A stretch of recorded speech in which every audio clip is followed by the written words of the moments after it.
র্যাঙ্কিংয়ের তো উপরে ওঠানোর তো একটাই উপায় আছে, সেটা হচ্ছে ম্যাচ জিততে হবে আমাদেরকে।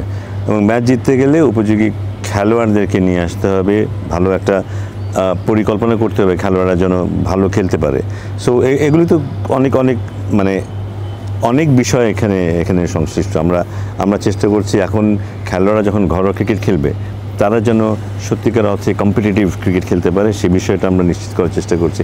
আমরা যেটা খুব বেশি চেষ্টা করছি সেটা দল যখন প্রিপারেশন নেয়, যেমন ফর এক্সাম্পল এখন আমাদের মেয়েরা সামনে বিশ্বকাপ খেলতে যাবে, তার জন্য প্রিপারেশন নিচ্ছে। অন্য সময় হলে আমি দেখেছি, আমি তো আগেও এদের নিয়ে কাজ করেছি, ঢাকায় হয়তো এখানে ওরা থাকতো, ওদের এখানে ক্যাম্প হতো, ওই আমাদের যে একাডেমি মাঠ আছে ওখানে উইকেটে ওরা হয়তো প্র্যাকটিস করতো, এবং ওটা দেখি ওইটুকু প্র্যাকটিস নিয়ে বা হয়তো মাঝে মধ্যে বিকেএসপি থেকে একটা ম্যাচ খেলতো, ওটা নিয়ে চলে যেত কিন্তু বিশ্ব খেলতে।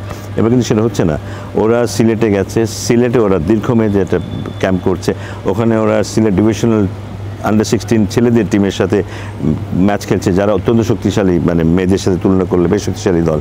সো এবং ভালো উইকেট ওখানে খেলছে, সব কোচিং স্টাফ ওখানে আছে। আমি গতকালকে গিয়েছিলাম এবং আমি দেখেছি পার্থক্যটা, আমি অনুধাবন করতে পেরেছি যে ওদের মধ্যে যে উন্নতিটা হয়েছে সেটা অনুধাবন করতে পেরেছি। সো ওরা যেন ভালো পরিবেশ পায়, প্রিপারেশনটা সত্যিকার অর্থে ভালো হয়, সেই চেষ্টা আমরা করছি। বাট তারপরেও বলবো যে আমাদের অনেক লিমিটেশন আছে, এখনও অনেক লিমিটেশন আছে, সেই লিমিটেশনগুলো আমাদের দূর করতে হবে। আর জাতীয় দলের খেলোয়াড়দের কাছ থেকে সবসময় শুনতে হয় যে এখানে যে উইকেট ওরা খেলে সেই উইকেট মোটেই ওদের জন্য ঠিক না। সো ওইটা নিয়ে এখনও কাজ শুরু করবো আমরা, কারণ উইকেট তো ওভারনাইট তৈরি হবে না, উইকেট তো ওভারনাইট ভালো হয়ে যাবে না, সেটা একটু সময় লাগবে। বাট ওটা নিয়ে আমরা অলরেডি কাজ শুরু করেছি।